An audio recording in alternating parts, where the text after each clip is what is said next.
지금 전 세계가 충격에 빠졌습니다.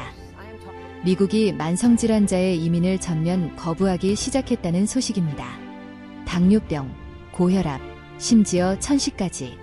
공공부조 조항이라는 100년 묵은 법을 꺼내들어 아픈 사람들의 꿈을 무참히 짓밟았습니다. 쉽게 말해 앞으로 미국 세금으로 먹고 살 가능성이 있는 사람은 받지 않겠다는 뜻입니다.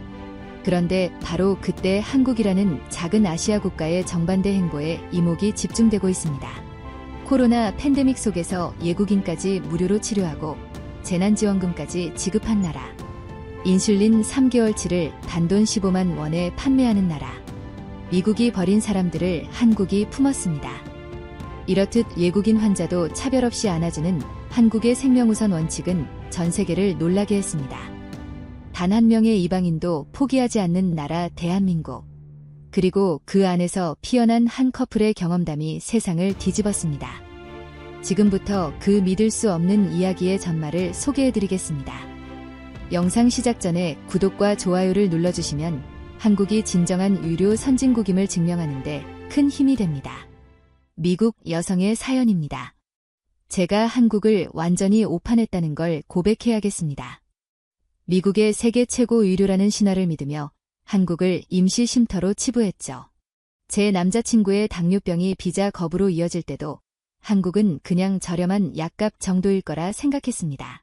그런데 그날 미국 대사관에 차가운 거절 통지서를 준 채 서울거리로 나온 순간 모든 게 뒤집혔습니다. 한국이 단순한 나라가 아니라는 걸, 제 삶 전체를 바꿀 집이라는 걸 깨닫게 된 그날부터요. 제 이름은 엘라입니다. 햇살이 뜨거운 캘리포니아 출신이지만 이제는 서울의 차가운 공기에 더 익숙해진 미국인입니다. 사람들은 종종 제게 묻습니다. 왜 그 완벽한 캘리포니아를 떠나 이 복잡하고 낯선 극동의 나라에 머무느냐고요. 그 질문에 저는 늘 운명이라는 상투적인 단어로 답하곤 했습니다. 하지만 그 운명이라는 것이 얼마나 거대하고 무거운 의미인지 저는 그날이 오기 전까지 알지 못했습니다. 모든 것이 무너져 내리고 제가 믿었던 모든 것이 산산조각 난 바로 그날 말입니다.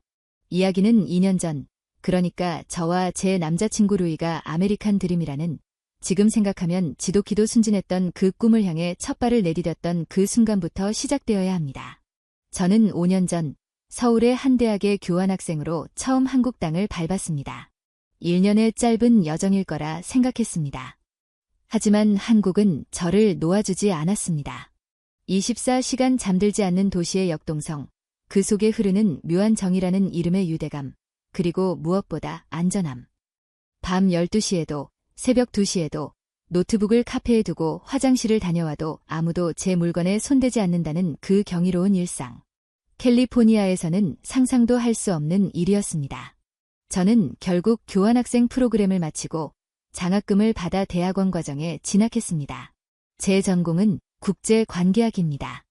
아이러니컬하게도 저는 미국이라는 거대한 힘이 아시아에 미치는 영향을 공부하면서 정작 제 조국의 민낯은 애써 예면하고 있었습니다. 루이를 만난 것은 대학원 2년차, 지독한 논문 스트레스에 시달리던 어느 늦가을이었습니다. 홍대의 한적한 골목, 파티스리 르레브라는 작은 프랑스 빵집에서였습니다. 그는 그곳의 파티시에였습니다.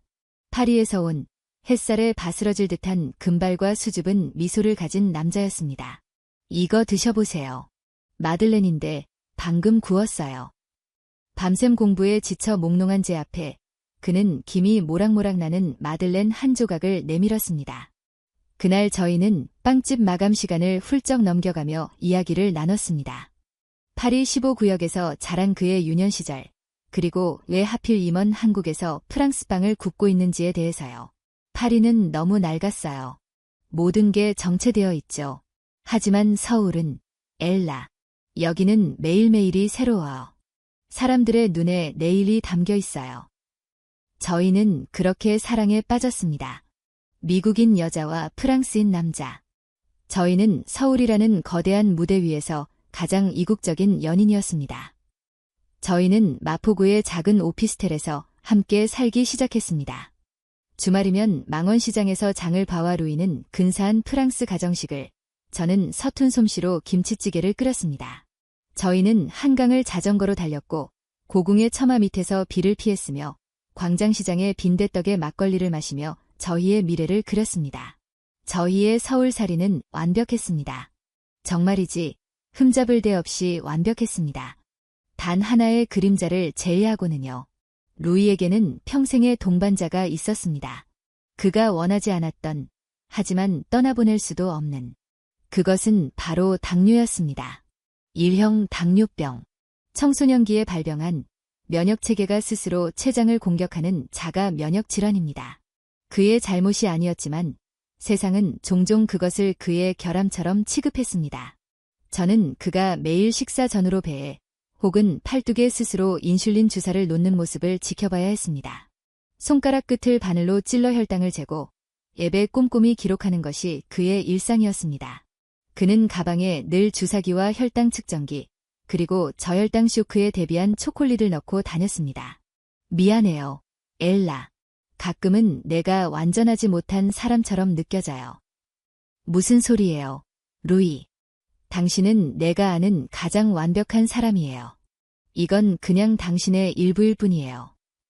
저는 그를 진심으로 위로했지만 그 일부가 저희의 발목을 잡게 될 줄은 꿈에도 몰랐습니다. 한국에서 루이의 당뇨 관리는 놀라울 정도로 순조로웠습니다. 저희가 처음으로 그의 인슐린 처방을 받기 위해 신촌 세브란스 병원을 찾았을 때의 충격을 저는 잊을 수 없습니다. 미국에서라면 내분비내과 전문의를 만나기까지 최소 3주는 기다려야 했습니다. 새로운 환자라면 2달도 너끈했습니다. 그리고 그 비용은 상상조차 하고 싶지 않았습니다. 하지만 서울은 달랐습니다. 저희는 그저 외국인 등록증을 들고 병원을 찾았습니다.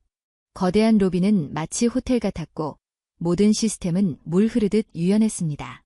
키오스크에서 번호표를 뽑고 싶은 쯤 기다렸을까요? 루이, 27세, 프랑스라는 전광판의 안내에 따라 진료실로 들어갔습니다. 의사는 유창한 영어로 루이를 맞이했습니다. 루이가 자신의 상태와 사용 중인 인슐린 종류를 설명하자 의사는 고개를 끄덕이며 컴퓨터에 빠르게 무언가를 입력했습니다. 루이 씨, 혈당 관리가 아주 잘 되고 있네요. 지금 사용하시는 란투스와 휴마로그 인슐린이 잘 맞는 것 같습니다. 혹시 최신형 연속 혈당 측정기인 CGM에 대해 들어보셨나요? 한국에서는 이것도 보험 적용이 됩니다만. 루이와 저는 눈이 희둥그레졌습니다. 의사는 단순한 처방을 넘어 루이의 삶의 질을 높일 수 있는 최신 의료 기술까지 소개하고 있었습니다. 30분간의 세심한 상담이 끝나고 저희는 3개월치의 인슐린과 주사바늘, 혈당 측정 스트립 처방전을 받았습니다. 그리고 저희가 수납 창구에서 지불한 금액, 진료비와 검사비를 합쳐 약 4만 원, 미화로 약 30달러였습니다. 그리고 1층 약국에서 받은 3개월치 인슐린과 모든 소모품의 가격은 외국인에게 적용되는 국민건강보험을 적용하고도 고작 20만 원, 미화로 약 150달러가 채 되지 않았습니다. 루이는 약이 가득 담긴 봉투를 들고 병원 로비를 나오며 한동안 말이 없었습니다. 엘라, 이게 말이 돼요? 그러게요. 정말 싸네요. 단순히 싼 게 아니에요. 이건 3이에요. 프랑스에서도 이 정도 속도와 비용은 아니었어요. 미국에서는 어때요? 그의 질문에 저는 순간 말문이 막혔습니다. 미국, 제 조국. 만약 루이가 미국에서 그것도 변변한 직장 보험 없이 이 인슐린을 구하려 했다면 한 달치 인슐린 값으로 1,000달러, 약 130만 원을 우습게 청구하는 나라. 인슐린 배급제라는 말이 농담처럼 떠도는 나라. 저는 애써 웃어 보였습니다. 에이, 우리도 보험 있으면 괜찮아요. 물론 좋은 보험이 있어야죠. 저희는 그 놀라움을 금방 잊었습니다. 인간은 적응의 동물이니까요. 한국의 빠르고 저렴하며 수준 높은 의료 시스템은 곧 저희의 일상이 되었습니다. 루이는 3개월에 한 번씩 병원에 가서 인슐린을 처방받았고 저희는 그것을 당연하게 여겼습니다. 마치 서울의 깨끗한 지하철과 총기 없는 안전한 거리처럼 그것은 저희가 누리는 당연한 것 중 하나가 되었습니다. 그리고 2년 전 겨울 저희는 결심을 했습니다. 미국으로 가요, 엘라. 시작은 저였습니다. 저는 루이에게 제 고향 캘리포니아의 푸른 하늘과 태평양을 향해 끝없이 펼쳐진 해안도로를, 넓은 뒷마당에서 하는 바비큐 파티와 기회의 땅이라는 달콤한 신화를 속삭였습니다. 여기서도 행복하지만 우린 더 큰 무대에서 살 수 있어요. 루이, 당신은 최고의 파티시예요. 당신 실력이면 산타모니카나 LA에서 당신만의 가게를 열 수 있어요. 파티스리 르레브, 진짜 당신의 꿈을 이루는 거예요. 제 안에는 저도 모르는 조바심이 있었습니다. 저는 미국인이었습니다. 세계 최강대국의 시민. 그런 제가 어째서 이 작은 아시아의 나라에서 만족하고 있어야 하는가. 저의 성공은, 저의 완성은 결국 미국에서 이루어져야 한다는 무의식적인 강박이었습니다. 루이는 저를 사랑했기에 저의 꿈을 자신의 꿈으로 받아들였습니다. 좋아요, 엘라. 당신과 함께라면 우리가 어디에 있든. 하지만 나 미국에 가도 괜찮을까요? 제 건강 문제라든가. 걱정 마요.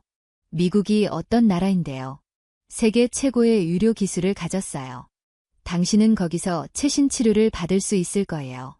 그리고 우린 약혼할 거고 결혼하면 제 가족의 보험으로 바로 들어갈 수 있어요. 문제없어요. 저는 그렇게 호언장담했습니다. 지금 생각하면 저는 그에게 거대한 사기를 치고 있었던 셈입니다. 저희는 K1 비자, 이른바 약혼자 비자를 준비하기 시작했습니다. 그것은 지옥 같은 서류 작업의 시작이었습니다. 저의 재정 보증 서류, 저희의 관계를 증명하는 수백 장의 사진과 카카오톡 대화 내역, 그리고 루이의 출생증명서, 범죄 경력증명서, 그리고 신체검사서. 저희는 서울 광화문에 위치한 미국 대사관이 지정한 병원에서 신체검사를 받았습니다. 루이는 자신의 당뇨 병력을 꼼꼼히 기재했습니다. 의사는 루이의 주치의 소견서와 최근 1년간의 완벽한 혈당 관리 기록을 첨부했습니다. 이 정도면 문제없을 겁니다. 지정 병원의 의사가 말했습니다. 1형 당뇨는 비자 발급의 결격 사유가 아니니까요. 관리만 잘 되고 있다는 걸 증명하면 됩니다. 그리고 루이 씨는 교과서적이네요. 저희는 안도했습니다. 서류는 산더미 같았지만 저희는 매일 밤 오피스텔 식탁에 마주 앉아 풀을 붙이고 도장을 찍으며 미래를 그렸습니다. 가게 이름은 뭘로 할까요? 엘라와 루이의 꿈? 너무 촌스러워요. 저희는 웃었습니다. 저희의 미래는 그 캘리포니아의 햇살처럼 찬란해 보였습니다. 그 무렵 저에게는 한국의 의료 시스템을 다시 한번 생각하게 되는, 아니, 제 조국 미국의 의료 시스템에 대해 근본적인 효의를 품게 되는 사건이 연달아 터졌습니다. 하나는 2020년 전 세계를 공포로 몰아넣은 코로나19 팬데믹이었습니다. 저는 당시 논문 막바지 작업으로 면역력이 바닥난 상태였습니다. 그리고 그 바이러스를 피하지 못했습니다. 어느 날 밤 체온이 39도까지 치솟았습니다. 온몸의 뼈마디가 으스러지는 듯한 고통과 숨이 막히는 기침. 공포가 저를 집어삼켰습니다. 만약 내가 코로나에 걸렸다면 나는 외국인이잖아. 쫓겨나는 거 아닐까? 아니면 엄청난 치료비를 물게 될 거야. 미국에서 들려오는 소식은 끔찍했습니다. 병상이 부족해 주차장에서 환자들이 죽어나가고 하루 입원비로 수만 달러가 청구되었다는 뉴스가 매일같이 쏟아졌습니다. 저는 떨리는 손으로 1339 질병관리청 콜센터에 전화를 걸었습니다. 외국인인데요. 열이 나고 기침을 해요. 수화기 너머의 목소리는 놀랍도록 침착했습니다. 엘라 씨, 맞으시죠? 주소는 마포구. 네, 확인됩니다. 지금 바로 구급차를 보내겠습니다. 절대로 밖으로 나오지 마세요. 20분도 채 되지 않아 방호복을 입은 구급대원들이 저를 데리러 왔습니다. 저는 그들의 손에 이끌려 선별진료소로 향했습니다. 그 모든 과정은 일사불란했고 저는 한순간도 이방인 취급을 받지 않았습니다. 검사 결과는 양성이었습니다. 저는 눈앞이 캄캄해졌습니다. 이제 저는 어디로 가는 걸까? 저는 구급차에 실려 생활치료센터라는 곳으로 이송되었습니다. 파주에 있는, 원래는 기업 연수원으로 쓰이던 곳이라고 했습니다. 저는 101실을 배정받았습니다. 방 안에는 침대와 TV, 화장실, 그리고 저를 위한 선물이 있었습니다.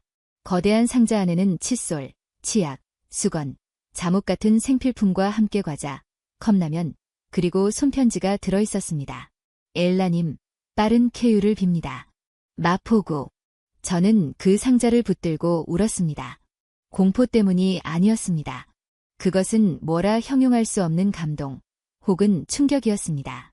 저는 그곳에서 2주를 머물렀습니다. 매일 3번 따뜻한 도시락이 문 앞에 배달되었습니다. 유료진이 하루 2번 화상통화로 제 상태를 체크했습니다. 저는 그저 먹고, 자고, 쉬면서 회복에만 집중하면 되었습니다. 그 기간 동안 저는 미국에 있는 삼촌과 통화를 했습니다. 텍사스에 사시는 밥 삼촌이었습니다. 오, 맙서사, 엘라, 너 코로나라고. 괜찮아? 그래서 병원비는 얼마나 나올 것 같아? 변호사 필요하면 말해. 내 아빠한테 말해서. 저는 삼촌의 말을 끊었습니다. 아니요, 삼촌.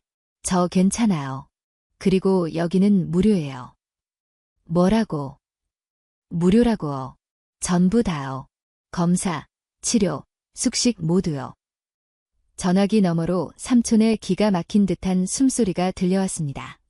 엘라, 세상에 공짜는 없어. 분명 나중에 엄청난 청구서를 보낼 거야. 그게 걔네 방식이라고. 조심해. 저는 삼촌에게 차마 말하지 못했습니다. 바로 1년 전 삼촌이 가벼운 심근경색으로 쓰러졌을 때의 이야기를요. 삼촌은 다행히 수술을 잘 받고 퇴원했지만 문제는 그 후였습니다. 삼촌은 미국에서 좋은 직장에 다니며 좋은 의료보험을 가지고 있었습니다. 하지만 그가 퇴원하며 받은 청구서는 보험을 적용하고도 그가 본인 부담금과 공동 부담금으로 내야 할 돈이 4만 달러, 약 5천만 원에 육박했습니다. 삼촌은 자신의 생명값을 할부로 갚아나가야 했습니다. 하하, 이게 미국식이지. 죽기 전에 이 빚을 다 갚을 수 있으려나 모르겠네. 삼촌은 농담처럼 말했지만 저는 그 목소리에 담긴 깊은 절망을 느낄 수 있었습니다. 저는 2주 후 완치 판정을 받고 생활치료센터를 나섰습니다. 퇴소하는 제 손에는 음성 확인서와 함께 한국 정부가 지급한 재난지원금 봉투가 들려 있었습니다. 격리 기간 동안 경제활동을 못한 것에 대한 보상이라고 했습니다. 저는 그 봉투를 들고 서울의 거리 한복판에 서서 제가 떠나온 조국, 미국을 생각했습니다. 무엇이 잘못된 걸까?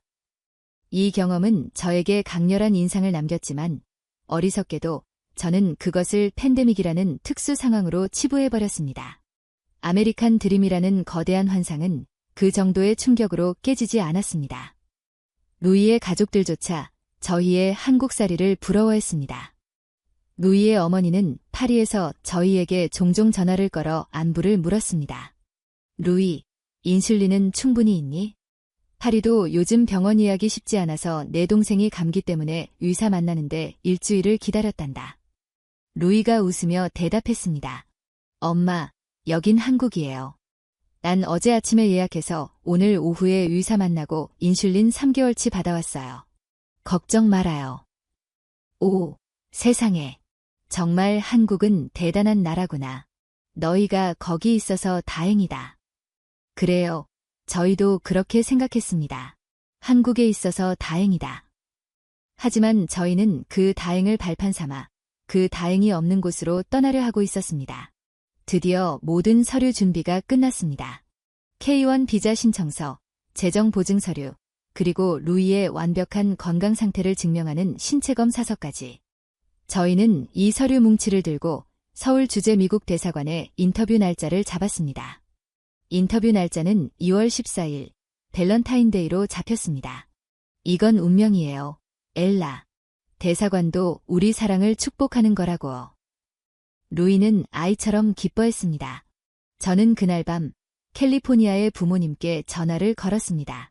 엄마, 아빠, 저희 드디어 가요. 2월 14일에 인터뷰예요. 이것만 통과하면 3월에는 미국에서 볼 수 있겠네요. 엄마는 기쁨에 겨워 소리를 질렀습니다. 오, 내 딸. 드디어 돌아오는구나. 루이도 너무 보고 싶다. 내 방은 그대로 있으니 걱정 말고. 아빠가 뒷마당에 바비큐 그릴 새로 장만하셨어. 모든 것이 순조로웠습니다. 미국행 비행기 티켓을 예매하고 마포구 오피스텔의 계약 해지를 집주인에게 통보했습니다. 저희가 아끼던 가구들은 당근마켓에 하나둘씩 올렸습니다. 저희는 10년 된 우리 차 프라이드를 끌고 마지막 여행을 떠나기로 했습니다. 겨울 동해바다였습니다. 차가운 겨울바람을 맞으며 백사장에 앉아 저희는 다가올 미국에서의 삶을 그렸습니다. 가게는 산타모니카 해변 근처가 좋겠어요. 월세가 비싸겠지만. 괜찮아요, 루이. 내가 실리콘밸리 테크 회사에 취직하면 돼요. 미국 IT 기업 연봉이 얼만 줄 알아요? 그럼 난 당신을 위해 매일 아침 최고의 크루아상을 구워줄게요. 저희는 서로를 껴안았습니다. 루이의 심장 소리가 제 가슴을 울렸습니다. 저는 그의 품에서 완벽한 안정감을 느꼈습니다. 인터뷰 전날 밤. 저희는 마지막으로 서류를 점검했습니다. 책상 위에는 저희의 5년치 사랑의 증거물과 그것을 증명하는 수십 장의 공식 서류들이 깔끔하게 정리되어 있었습니다. 루이가 긴장한 듯 손가락으로 테이블을 톡톡 두드렸습니다. 나 좀 떨려요, 엘라. 내가 영어를 실수하면 어떡하죠? 바보. 당신 영어 나보다 잘하잖아요. 걱정 마요. 그냥 사실대로만 말하면 돼요. 우리가 얼마나 사랑하는지, 우리가 왜 미국에 가고 싶은지. 저는 웃으며 그의 손을 잡았습니다. 이건 그냥 형식적인 절차일 뿐이에요. 우린 아무 문제 없어요. 모든 서류가 완벽하잖아요. 저는 서류 철맨 위에 꽂힌 미국 대사관의 인터뷰 예약 확인서를 바라보았습니다. 금색 독수리 문양이 인쇄된 그 종이. 그것은 제게 골든 티켓처럼 보였습니다.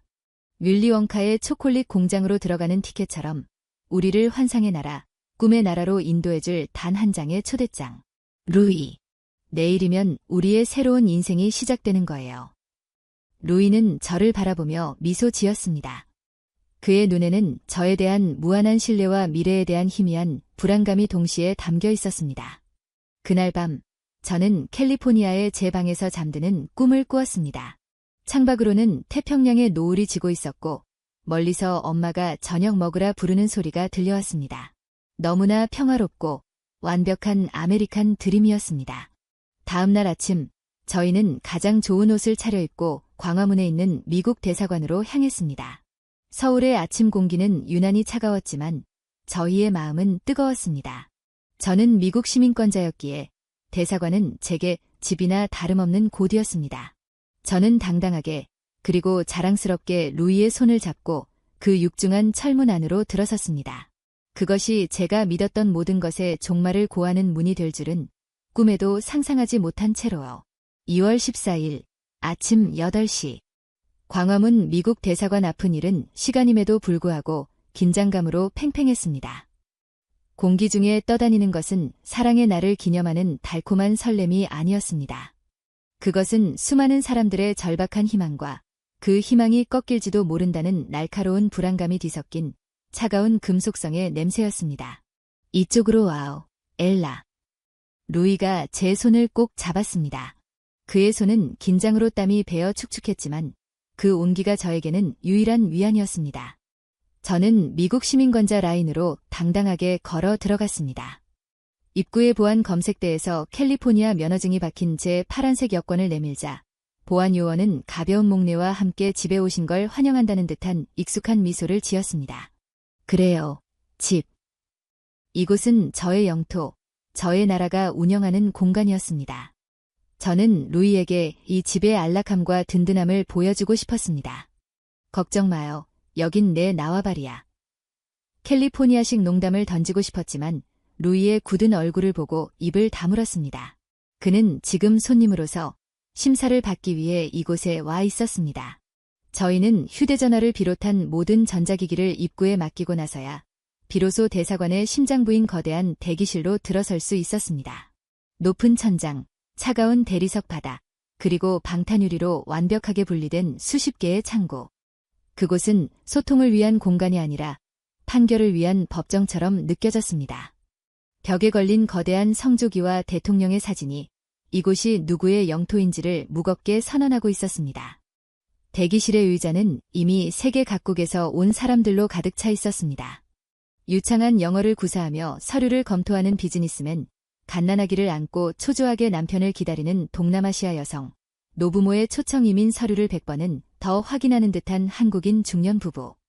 모두의 얼굴에는 간절함이라는 똑같은 이름표가 붙어 있었습니다.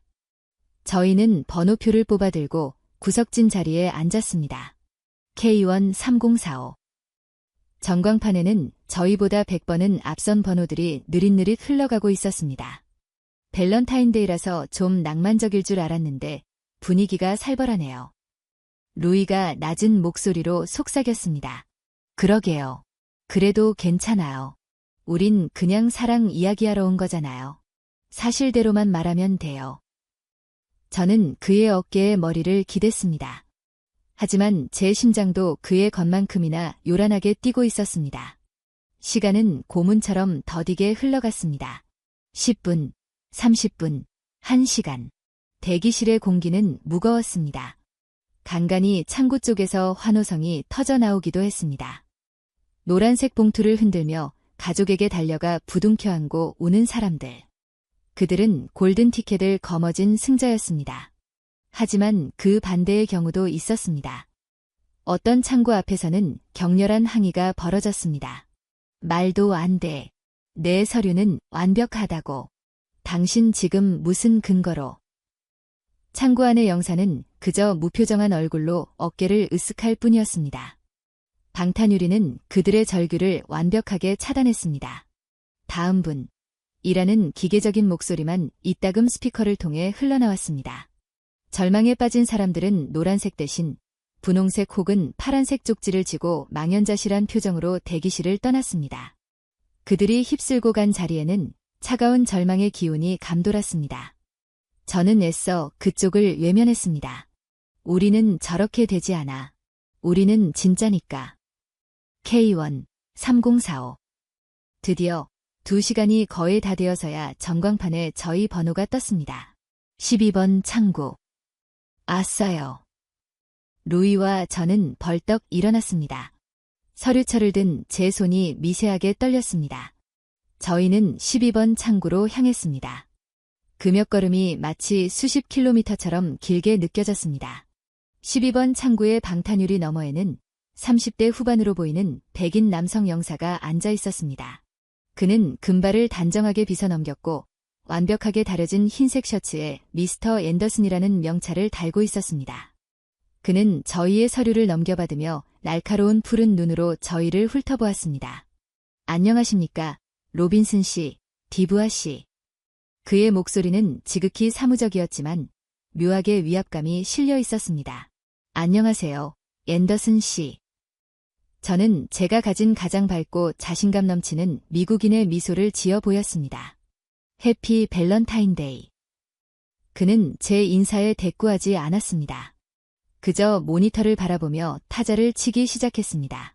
K1 약혼자 비자 신청이시군요. 두 분은 선서하셔야 합니다. 이 서류에 기재된 모든 내용과 지금부터 하실 모든 말씀이 진실임을 맹세하십니까? 네, 맹세합니다. 저희는 동시에 대답했습니다. 그는 먼저 저를 향해 질문을 던졌습니다. 엘라 로빈슨 씨, 캘리포니아 출신이시네요. 현재 서울에서 국제관계학 석사 과정 중이시고요. 네, 맞습니다. 루이 디부아 씨와는 언제, 어디서 처음 만나셨죠? 이것 봐요. 예상했던 대로였습니다. 저는 준비한 모범 답안을 술술 이야기했습니다. 2년 전 늦가을, 홍대에 있는 꿈의 빵집이라는 곳에서 만났어요. 루이는 그곳의 파티시에였고 저는 논문 때문에 밤을 새우다 커피를 마시러 갔었죠. 그가 방금 구운 마들렌을 줬어요. 저는 저희가 처음 만난 날의 공기, 마들렌의 따뜻함, 그리고 루이의 수줍은 미소까지 생생하게 묘사했습니다. 앤더슨 영사는 제 말을 듣는 둥마는둥하며 루이의 서류를 한 장 한 장 넘기고 있었습니다. 루이 디부아 씨. 그가 드디어 루이에게 고개를 돌렸습니다. 프랑스 파리 출생. 파티시에 경력 10년. 한국에는 3년 전 기술 취업 비자로 오셨고요. 아, 네, 맞습니다. 루이가 긴장한 목소리로 답했습니다. 엘라 씨를 사랑하십니까? 네. 아, 네. 물론입니다. 엘라는 제 전부입니다. 루이의 얼굴이 붉어졌습니다. 저는 그가 귀여워 죽겠다는 듯이 웃으며 그의 손을 잡았습니다. 우리 밸런타인데이에 만났다고 말해요. 엘라, 조용히 해요. 루이가 영어로 저를 제지했습니다. 앤더슨 영사의 입가에 처음으로 희미한 미소가 스치는가 싶었습니다. 좋아, 분위기 괜찮아. 저는 속으로 안도의 한숨을 내쉬었습니다.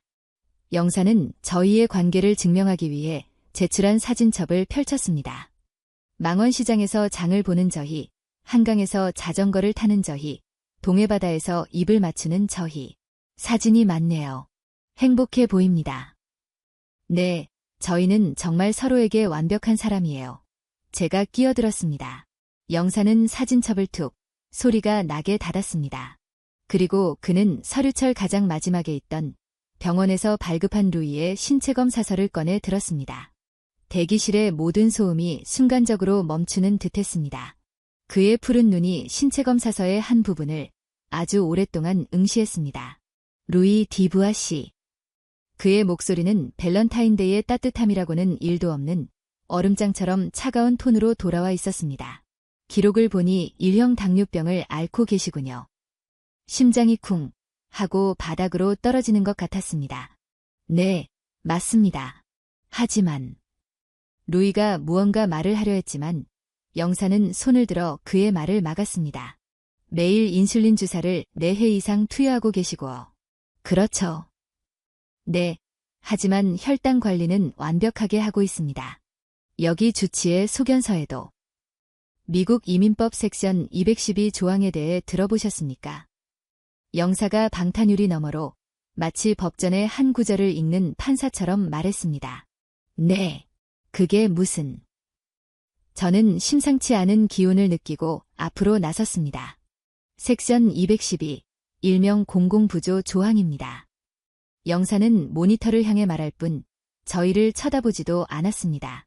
미국 정부는 미국에 이민 온 사람이 공공부조, 즉 국가의 재정적 부담이 될 가능성이 있다고 판단될 경우 이민을 거부할 권리가 있습니다. 쉽게 말해 앞으로 미국 세금으로 먹고 살 가능성이 있는 사람은 받지 않겠다는 뜻입니다. 무슨 말씀이세요? 루이는 파티시예요. 미국 어디서든 당장 일할 수 있는 최고 기술자라고요. 그리고 제가 미국 시민권자로서 재정 보증을 다 섰어요. 제 은행 잔고 증명서랑 아버지의 보증 서류까지 다 냈다고요. 저도 모르게 소리를 지르고 있었습니다. 대기실의 모든 사람들이 저희 창구를 쳐다보았습니다. 앤더슨 영사는 그제야 고개를 들고 저를, 같은 미국인인 저를 마치 벌레 보듯 차갑게 응시했습니다. 엘라 로빈슨 씨, 흥분하지 마시죠. 이것은 감정의 문제가 아니라 법의 문제입니다. 그는 말을 이었습니다. 트럼프 행정부 하에서 이 공공부조 조항의 해석은 매우 엄격하게 강화되었습니다. 저희는 신청자의 나이, 재산, 기술, 그리고 건강 상태를 포괄적으로 검토합니다. 그가 루이의 신체검사서를 손가락으로 툭 튕겼습니다. 루이 디부아 씨는 만성질환을 앓고 있습니다. 1형 당뇨병은 평생 관리가 필요하며 이는 상당한 미래 의료 비용을 수반합니다. 말도 안 돼요. 저희가 다 낼 거예요. 제 보험으로. 엘라 씨의 보험으로요. 엘라 씨는 아직 학생입니다. 루이 씨가 미국에 입국해서 엘라 씨의 가족보험에 가입하거나 혹은 오바마 케어에 가입한다고 해도 그의 기저질환으로 인해 발생하는 막대한 의료 비용은 결국 미국의 의료 시스템 전체, 즉 공공의 부담으로 전가될 가능성이 높습니다. 막대한 비용이라고요. 우린 한국에서 3개월치 인슐린을 $150에 사고 있어요. 이게 무슨... 그건 한국 사정이죠, 엘라 씨. 영사가 저를 비웃듯 말했습니다. 미국은 다릅니다. 미국에서 1형 당뇨 환자 1인에게 연간 지출되는 평균 의료 비용은 약 16,000달러입니다. 합병증이라도 발생하면 그 비용은 기하급수적으로 늘어나죠. 미국 정부는 더 이상 이러한 재정적 위험을 감수하지 않기로 결정했습니다. 저는 숨이 막혔습니다. 이건 농담이 아니었습니다. 그는 지금 제 조국 미국이 루이가 돈이 많이 드는 사람이라는 이유로 그를 받아줄 수 없다고 말하고 있었습니다. 루이는 이미 얼굴이 새하얗게 질려 있었습니다. 그는 영사의 말을 반쯤은 알아듣고 반쯤은 제 얼굴을 보며 상황을 파악하고 있었습니다. 그의 눈이 엘라, 지금 무슨 일이에요? 라고 절박하게 묻고 있었습니다. 잠시만요, 앤더슨 씨, 이건 차별이에요. 아닙니다. 부인. 이것은 심사입니다. 그는 키보드를 몇 번 더 두드리더니 프린터에서 출력된 A4 용지 한 장을 꺼내 들었습니다. 그것은 노란색이 아니었습니다. 시퍼런, 불길한 기운이 감도는 파란색 종이였습니다. 루이 디부아 씨, 당신의 K1 약혼자 비자 신청은 미국 이민법 섹션 212조항에 의거하여 거부되었습니다. 세상이 무너지는 소리가 들렸습니다. 아니, 아무 소리도 들리지 않았습니다. 모든 소리가 진공 상태처럼 빨려 들어갔습니다. 거부. 아니, 잠깐만요. 제발 뭔가 오해가 있을 거예요. 저희 서류 다시 한 번만 봐주세요. 네. 저는 방탄유리에 손바닥을 대고 애원했습니다. 제가 미국인이라는 자존심 따위는 이미 산산조각 나 있었습니다. 엘라, 가요. 루이가 제 팔을 잡아당겼습니다. 그의 목소리는 물에 젖은 솜처럼 힘이 없었습니다. 싫어요. 못 가요. 루이. 이건 말도 안 돼요. 제가 소리치자 앤더슨 영사의 눈썹이 꿈틀했습니다. 엘라 로빈슨 씨 대사관 내에서 소란을 피우시면 강제로 퇴장당하실 수 있습니다. 그는 제 여권과 루이의 여권, 그리고 그 파란색 거절 통지서를 창구 밑에 트레이로 밀어넣었습니다. 결정은 최종적입니다. 재심사 요청은 불가능합니다. 그는 마이크의 스위치를 꺼버렸습니다. 그리고는 저희를 투명 인간 취급하며 다음 서류를 검토하기 시작했습니다. 다음 분. 방탄유리. 저희와 그를 가로막고 있던 그 투명한 벽, 그것은 총알을 막기 위한 것이 아니었습니다. 그것은 미국이라는 거대한 성체와 그 성 안으로 들어가고 싶어하는 이방인들 사이를 가로막는 넘을 수 없는 차가운 유리벽이었습니다.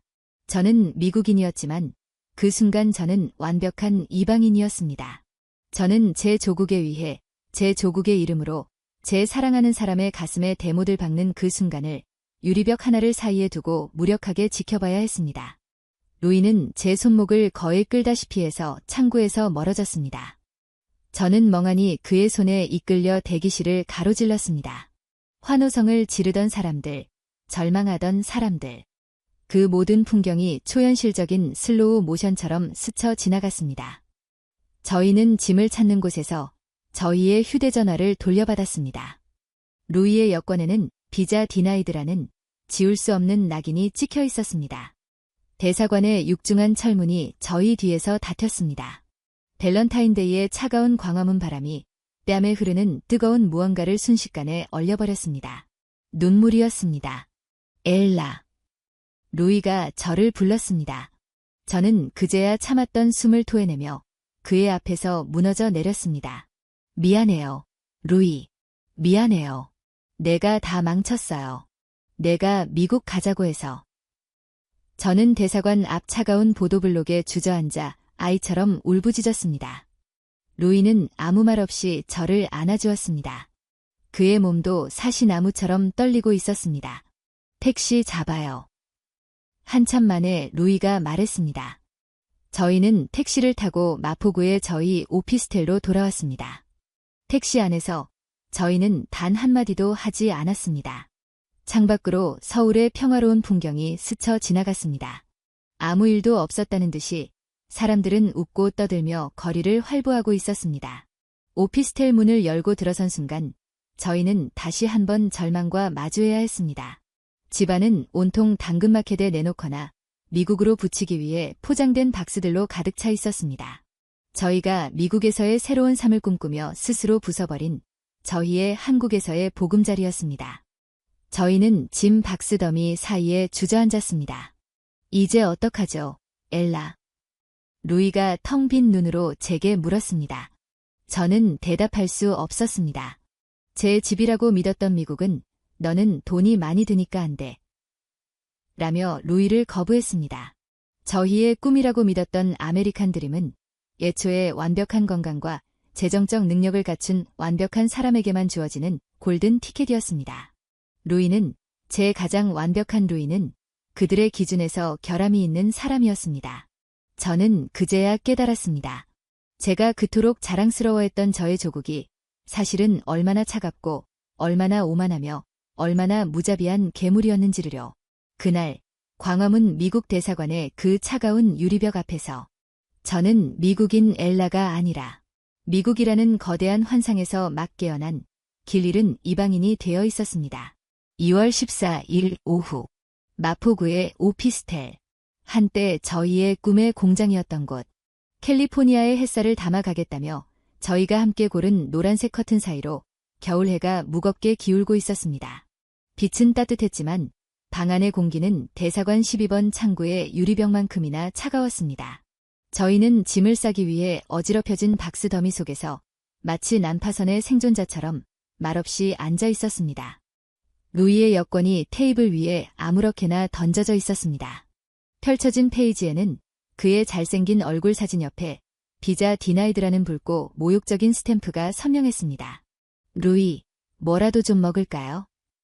제가 먼저 침묵을 깼습니다. 목소리가 모래처럼 까끌까끌하게 갈라져 나왔습니다. 루이는 고개를 들지 않았습니다. 그는 자신의 두 손을, 그가 그토록 섬세한 페이스트리를 빚어내던 그 금빛 손을 멍하니 내려다보고 있었습니다. 제 손. 그가 중얼거렸습니다.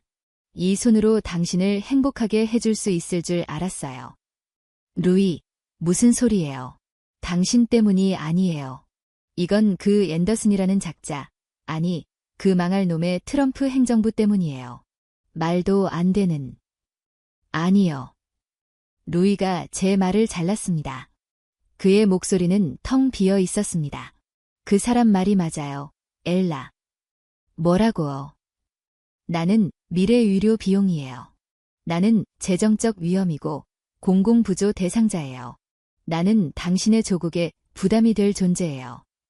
그가 스스로를 존재가 아닌 대상이나 물건처럼 지칭하는 순간 제 심장의 무언가가 끊어졌습니다. 아니에요. 루이, 제발 그렇게 말하지 마요. 당신은 제 세상 전부예요. 당신은 부담이 아니에요. 저는 그에게 다가가 그를 껴안으려 했습니다. 하지만 루이는 뱀에 물린 것처럼 움찔하며 제 손을 피했습니다. 만지지 마요, 엘라. 루이. 나 지금 내가 너무 역겨워요. 내 몸이, 내 체장이, 내 평생의 결함이 결국 당신의 꿈까지 망가뜨렸어요. 그는 일어섰습니다. 그리고는 침실로 들어가 문을 잠가버렸습니다. 철컥. 그 쇠붙이 소리가 대사관의 육중한 철문이 닫히던 소리와 겹쳐 들렸습니다. 저는 거실, 박스 더미 한가운데 홀로 남겨졌습니다. 그날 밤 저희는 아무것도 먹지 못했습니다. 저는 박스에 기대어 뜬 눈으로 밤을 지새웠습니다. 루이가 잠긴 문 너머에서 무슨 생각을 하는지 알 수 없어 미칠 것 같았습니다. 그가 혹시라도 그의 가방에 늘 들어있는 인슐린 주사기로. 저는 공포에 질려 문을 두드렸습니다. 루이, 루이, 괜찮아요? 제발 대답 좀 해요. 한참 만에 문 너머에서 지친 목소리가 들려왔습니다. 자고 싶어요. 그냥 나 좀 내버려둬요, 엘라. 그것은 시작에 불과했습니다. 저희의 완벽했던 오피스텔은 희망이 사라진 자리를 절망이 채우는 숨막히는 감옥이 되었습니다. 다음 날 아침, 저는 퉁퉁 부은 눈으로 노트북을 켰습니다. 미국 이민법 섹션 212. 공공부조. 만성질환 비자 거부. 저는 미친 듯이 검색하기 시작했습니다. 분노와 배신감이 제 손가락을 움직였습니다. 제가 발견한 진실은 앤더슨 영사가 말한 것보다 훨씬 더 끔찍하고 훨씬 더 조직적이었습니다. 트럼프 행정부는 합법적인 이민의 문턱을 대폭 높이기 위해 100년도 더 된 이 공공부조 조항을 꺼내 들었습니다. 그리고 그 기준을 악의적이라고밖에 볼 수 없을 정도로 강화했습니다. 과거에는 주 생계수단으로 현금성 복지에 의존하는 경우에만 해당했던 이 조항이 이제는 푸드스탬프, 메디케이드, 주거보조 등 비현금성 복지 혜택을 조금이라도 받았거나 받을 가능성이 있는 사람까지 모조리 포함하도록 개정된 것이었습니다. 그리고 그 가능성을 판단하는 가장 중요한 기준. 그것은 바로 건강 상태였습니다. 저는 한이민 변호사 포럼에서 충격적인 문장을 발견했습니다.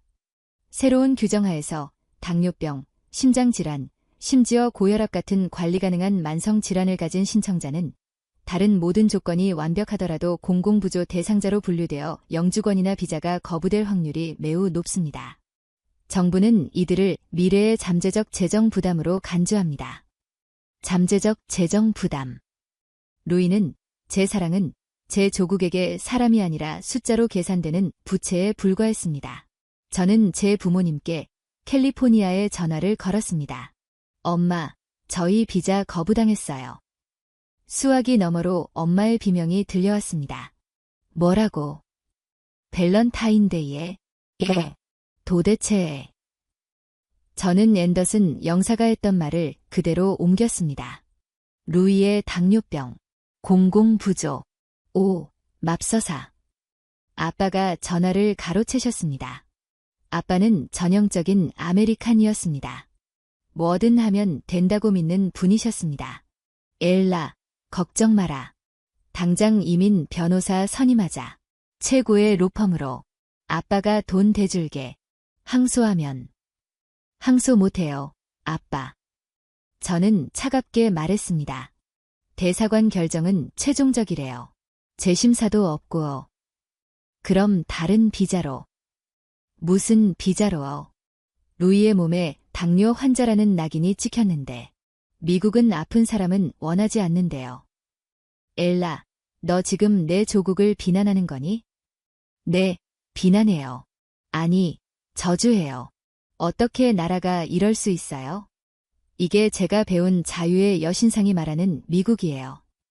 지치고 가난한 자들, 자유롭게 숨쉬기를 갈망하는 무리들을 나에게 보내다오. 저는 교과서에서 이었던 그 시구를 을조리다 역겨움에 헛구역질을 했습니다. 거짓말. 전부 거짓말이었어요. 전화를 끊고 저는 멍하니 앉아 있었습니다. 그리고 그 순간 기억의 홍수가 저를 덮쳤습니다. 제가 애써 예면하고 특수한 상황으로 치부했던 바로 그 기억들. 2020년 제가 코로나에 걸렸던 그날 밤 39도의 열에 시달리며 1339에 전화했을 때 수화기 너머의 그 침착한 목소리. 엘라 씨, 주소 확인됩니다. 지금 바로 구급차 보내겠습니다. 그들은 저에게 너 어느 나라 사람이야? 보험은 있어? 치료비 낼 돈은 있어? 라고 묻지 않았습니다. 그들은 그저 당신은 아픈 사람이고 우리는 당신을 치료한다는 그 단순하고도 위대한 명제 하나로 움직였습니다. 방호복을 입은 구급대원, 일사불란했던 선별진료소, 그리고 제가 이송되었던 파주의 생활치료센터. 저는 그때 받았던 선물 상자를 떠올렸습니다. 칫솔, 치약, 과자, 컵라면, 그리고 그 안에 있던 손편지. 엘라님, 빠른 쾌유를 빕니다. 마포구. 저는 그 상자를 받고 엉엉 울었었습니다. 이방인인 저를 국민과 똑같이, 아니, 그 이상으로 극진하게 대접해주는 이 낯선 나라에 온 기예요. 저는 2주간의 격리 치료를 마치고 단 1원도 내지 않고 퇴소했습니다. 아니, 오히려 재난지원금까지 받아 들고 나왔습니다. 그때 텍사스의 밥 삼촌이 뭐라고 했더라. 엘라, 세상에 공짜는 없어. 분명 나중에 엄청난 청구서를 보낼 거야. 그게 걔네 방식이라고. 삼촌의 말이 맞았습니다. 공짜는 없었습니다. 하지만 걔네는 한국이 아니라 바로 제 조국 미국이었습니다. 미국은 절대 공짜로 무언가를 해주지 않습니다. 아니, 제값을 내도 모자라 사람의 목숨값에 바가지를 씌우는 나라였습니다. 밥 삼촌.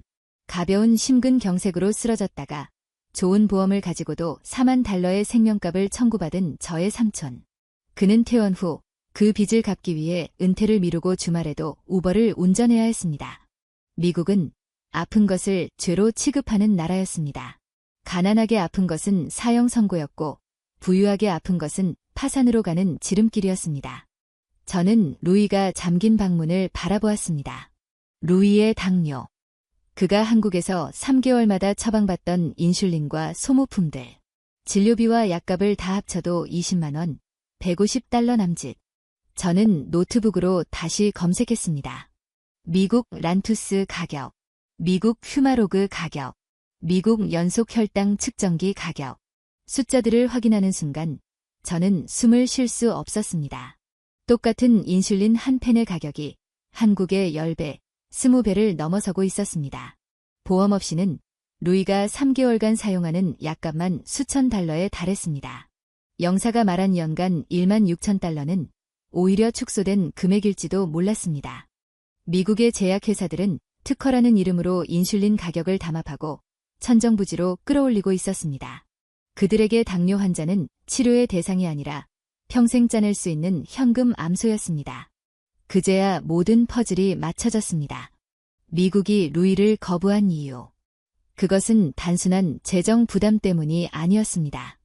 루이는 미국의 그 약탈적 유료 자본주의 시스템에 가장 완벽하게 포획될 수 있는 먹잇감이었습니다.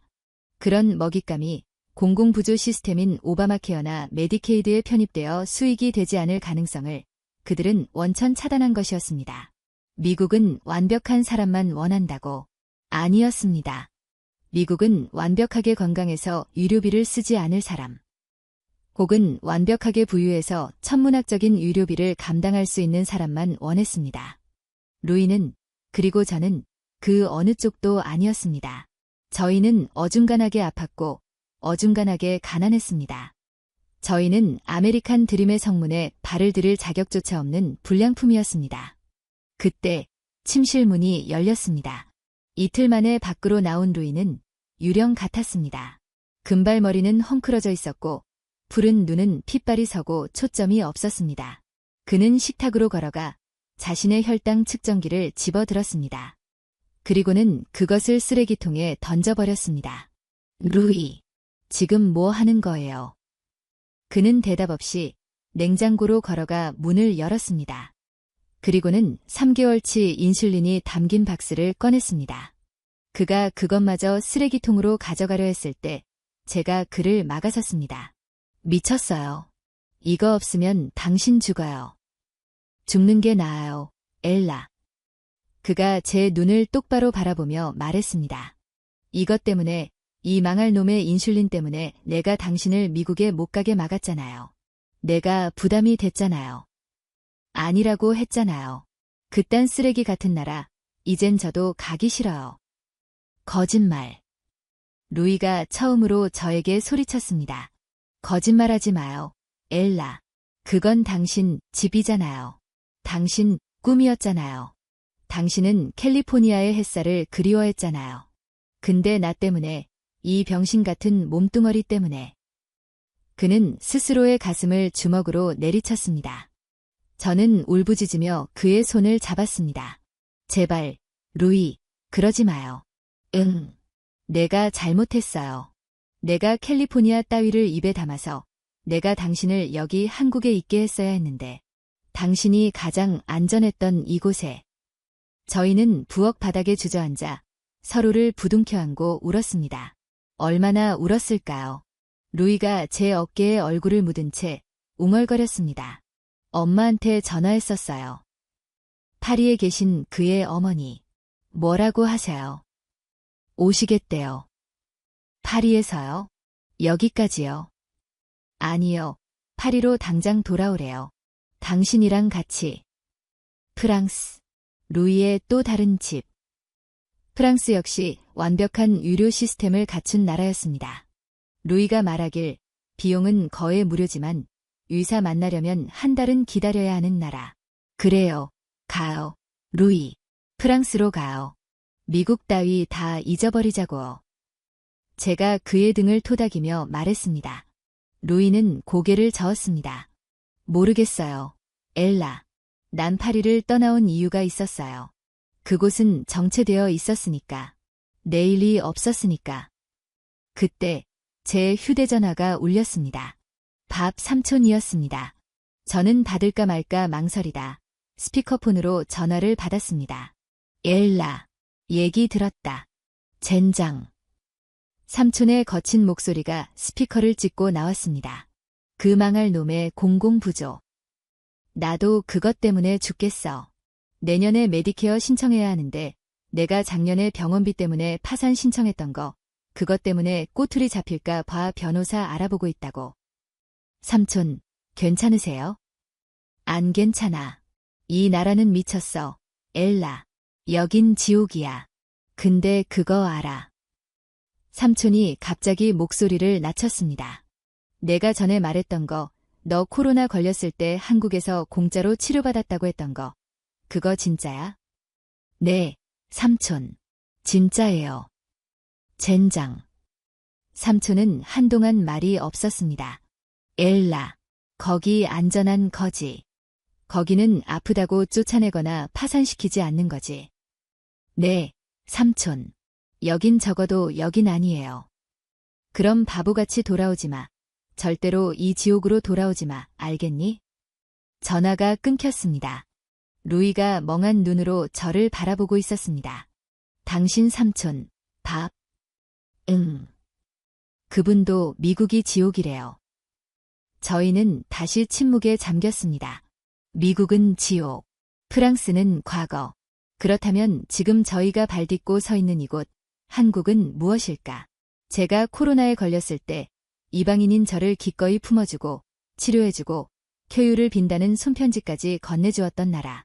루이가 당뇨 환자임에도 불구하고 아무런 차별 없이 세계 최고 수준의 의료 서비스를 즉각적이고 저렴하게 제공해 주었던 나라.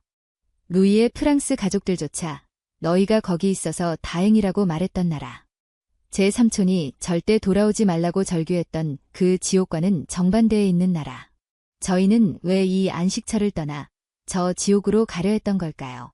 아메리칸 드림이라는 실체도 없는 그 썩은 동아줄을 붙잡으려고.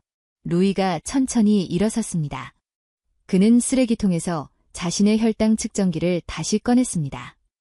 그리고 냉장고에서 인슐린 박스도 꺼냈습니다. 그는 식탁에 앉아 익숙한 손놀림으로 인슐린 펜에 주사바늘을 끼우고 자신의 복부에 주사를 놓았습니다. 루이. 혈당 체크해야 할 시간이에요. 그가 아무 일도 없었다는 듯 담담하게 말했습니다. 저는 그제야 안도의 한숨을 내쉬었습니다. 제 사랑하는 사람이 다시 살기로 결심했습니다. 그리고 그는 저희가 미국행을 위해 준비했던 그 두꺼운 K1 비자 서류철을 집어들었습니다.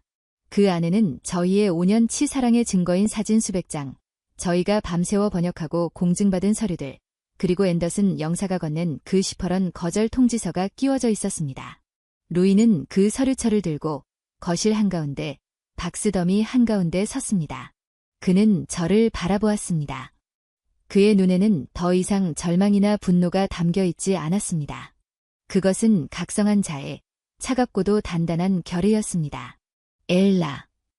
그가 서류철맨 위에 있던 파란색 종이 그 거절 통지서를 꺼내 들었습니다. 거부 공공부조 조항. 이건 미국이 날 거절한 게 아니에요.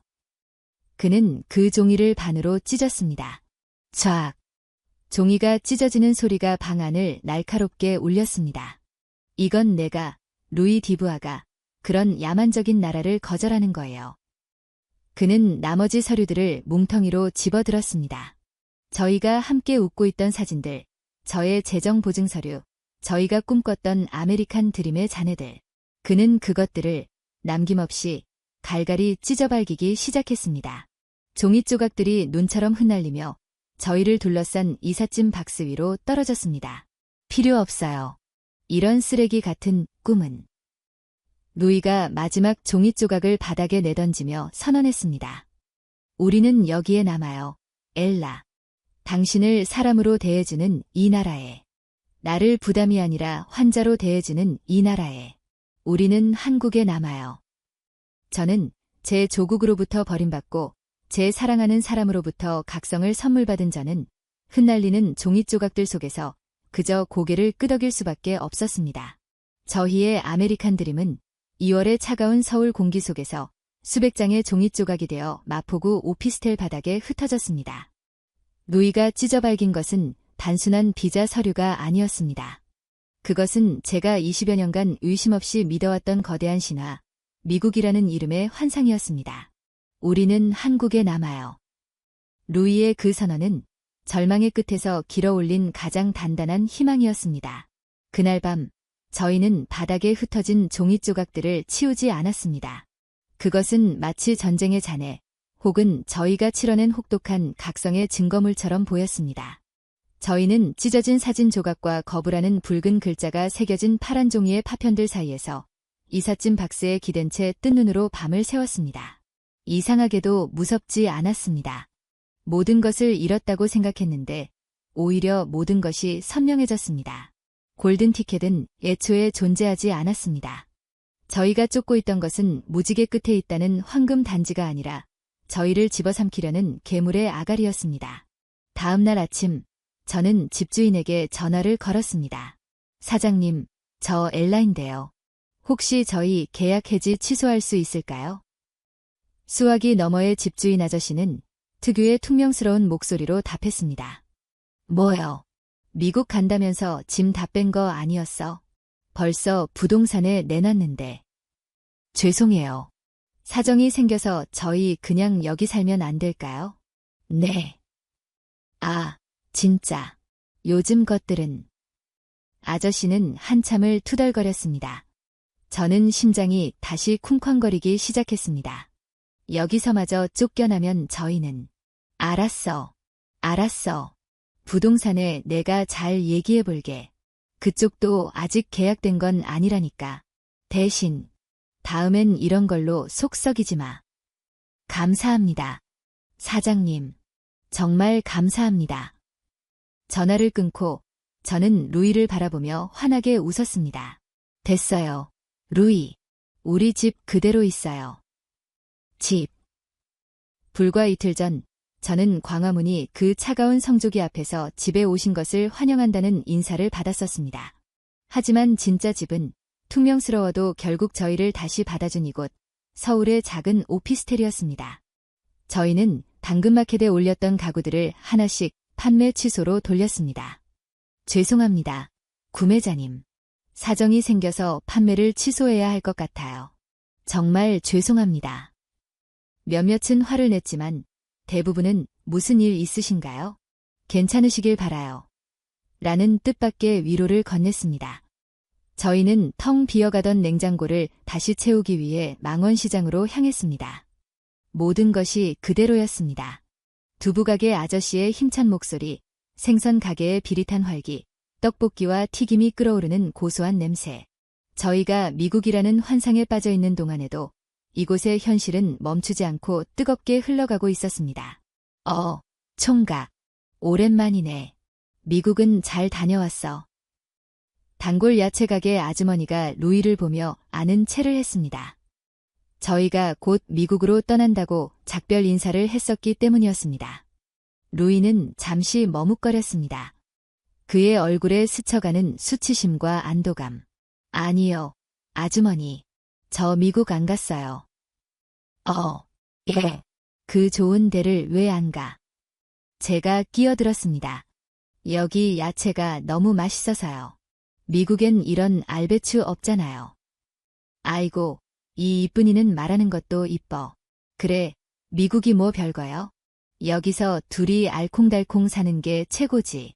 자, 이거덤. 아주머니는 저희가 산 배추 옆에 쪽파 한 줌을 넉넉하게 얹어주었습니다. 그 덤이라는 것. 루이의 눈이 흔들렸습니다.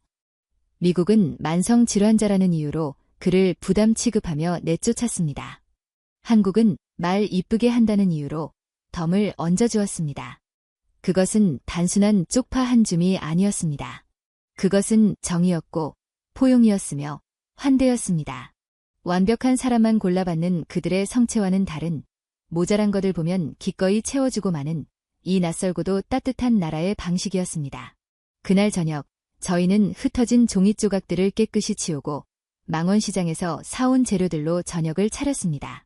루이는 알배추와 굴을 넣은 프랑스식 굴 크림 수프를, 저는 아주머니가 덤으로 주신 쪽파를 쫑쫑 썰어 넣은 파전을 부쳤습니다. 이거 정말 맛있네요. 루이가 제 서툰 파전을 한 조각 입에 넣고 말했습니다. 당신 수프도.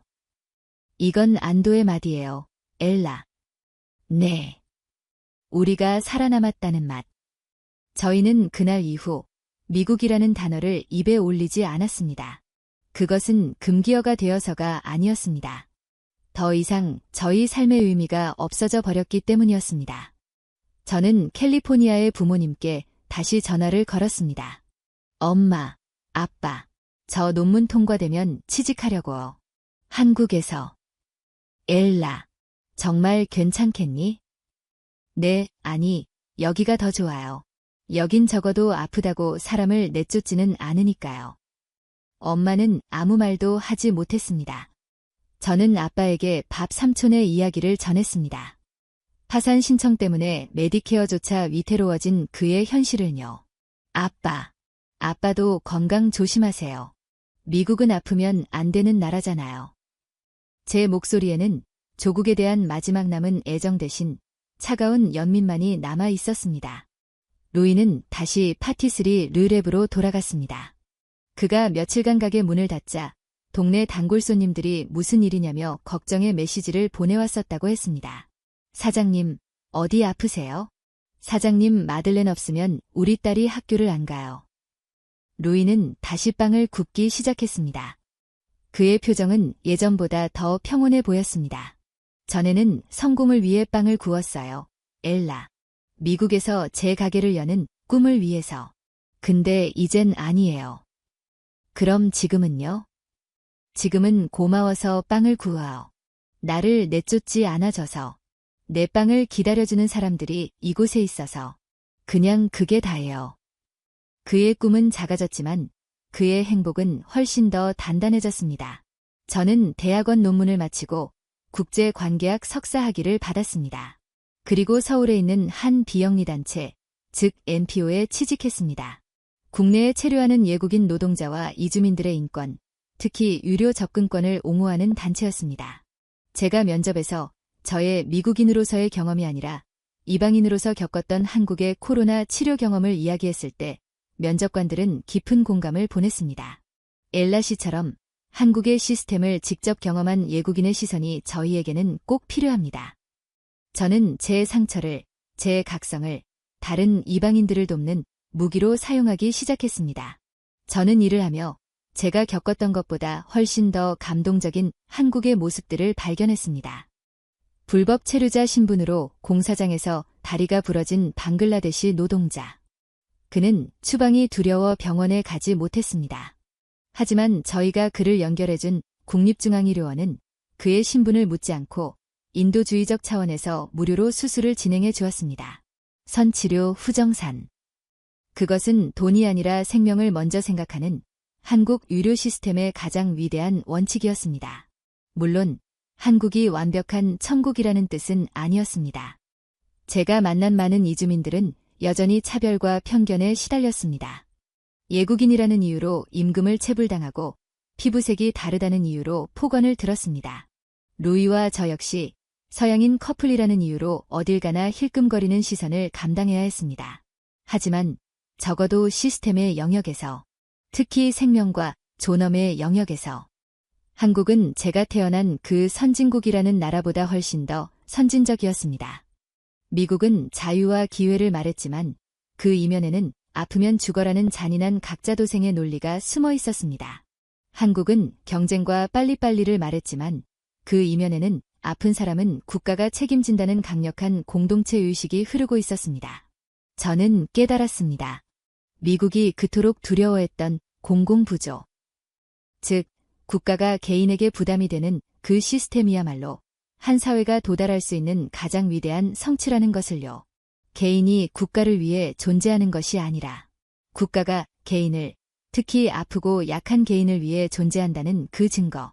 한국은 코로나 팬데믹이라는 전 지구적 재난 앞에서 외국인인 저를 공공의 자원으로 기꺼이 치료해 줌으로써 그 위대한 성취를 증명해냈습니다.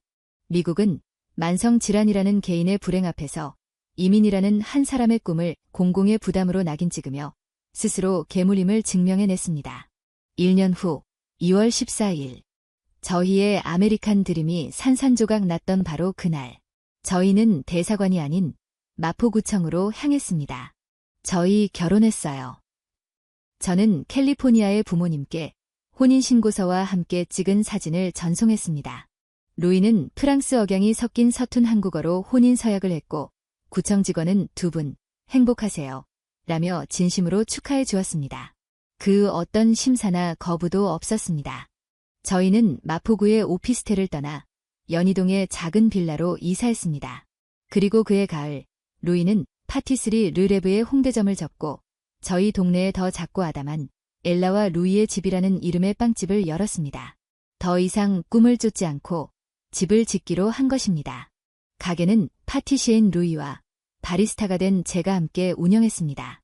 저는 MPO 일을 파트타임으로 줄이고 남은 시간은 루이의 곁에서 커피를 내렸습니다.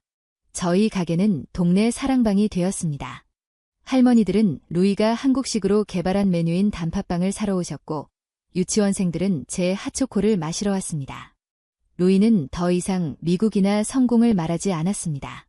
그는 그저 매일 아침 동네 사람들을 위해 가장 신선하고 정직한 빵을 구웠습니다. 어느 날 저녁 가게를 마감하고 집으로 돌아오는 길이었습니다. 늦은 밤이었지만 가로등이 환했고 저희는 손을 잡고 천천히 골목길을 걸었습니다. 저는 문득 5년 전 교환학생으로 처음 이 땅을 밟았던 날을 떠올렸습니다. 안전함, 역동성, 정. 그때는 어렴풋이 느꼈던 것들이 이제는 제 삶의 전부가 되어 있었습니다. 루이. 네, 엘라. 우리 행복하죠? 루이는 걸음을 멈추고 저를 바라보았습니다. 그의 푸른 눈동자에 서울의 따뜻한 가로등 불빛이 담겨 있었습니다. 당신은 후회 안 해요? 그가 조심스럽게 물었습니다. 캘리포니아, 그 햇살, 바비큐 파티, 넓은 집. 저는 웃었습니다. 그리고 그가 늘 제게 해주던 말을 그대로 돌려주었습니다. 바보. 당신은 내가 아는 가장 완벽한 사람이에요. 저는 그의 배, 그가 매일 4번씩 인슐린 주사를 놓는 그 자리에 가만히 손을 얹었습니다. 이 결함처럼 보였던 것. 미국이 부담이라 낙인 찍었던 바로 이것. 이것이 아니었다면 저는 여전히 아메리칸 드림이라는 환상 속에서 제 조국의 오만함을 부추기며 살고 있었을 겁니다. 고마워, 루이. 뭐가요? 나를 깨어나게 해줘서. 그리고 나를 여기에 머물게 해줘서. 미국인인 제가 프랑스인 남자친구의 비자 거부로 인해 깨달은 진실. 그것은 국뽕이라는 단어로는 다 담을 수 없는 한 인간의 존엄에 관한 이야기였습니다. 진짜 드림은 완벽한 사람만 골라받는 기회의 땅에 있는 것이 아니었습니다. 그것은 불완전한 사람일지라도 아픈 사람일지라도 기꺼이 우리의 일원으로 받아주고 함께 살아가고자 노력하는 사람의 땅에 있다는 것. 저는 캘리포니아의 햇살을 잃었지만 그보다 더 따뜻한 사람의 온기를 얻었습니다. 저희는 서울이라는 이 낯설고도 다정한 안식처에서 아메리칸 드림이 아니라 엘라와 루이의 오늘을 살아가고 있습니다. 어떻게 보셨나요? 아메리칸 드림이라는 거대한 신기루를 쫓다. 결국 제 조국 미국의 차가운 민낯과 마주해야 했던 엘라의 고백이었습니다. 한 나라는 공공부조라는 100년 묵은 법의 잣대로 한 사람의 만성질환을 미래의 비용이자 재정적 부담으로 낙인 찍었습니다. 하지만 다른 나라는 코로나 팬데믹 속에서조차 이방인이라는 이유로 차별하지 않고 기꺼이 공공의 자원으로 그 생명을 구하고 쾌유를 빈다는 손편지를 건넸습니다. 한 사람의 목숨값을 비용으로 계산하는 나라와 단 한 명의 아픈 사람도 생명 그 자체로 대우하는 나라. 여러분은 이 극명한 차이를 어떻게 생각하십니까? 제 조국이 벌인 결함조차 기꺼이 안식처가 되어 안아준 대한민국에서 비로소 진짜 집을 찾은 엘라와 루이 커플. 이들을 응원하는 마음으로 여러분의 뜨거운 의견을 댓글로 남겨주시기 바랍니다. 오늘 이야기가 한국의 진정한 품격과 유료 선진국의 위상을 보여주었다고 생각하신다면 구독과 좋아요, 알림 설정을 꼭 부탁드립니다. 여러분의 그 클릭이 한국의 따뜻함을 전 세계에 알리는 가장 큰 힘이 됩니다. 다음에도 더욱 감동적이고 놀라운 이야기로 찾아뵙겠습니다. 감사합니다.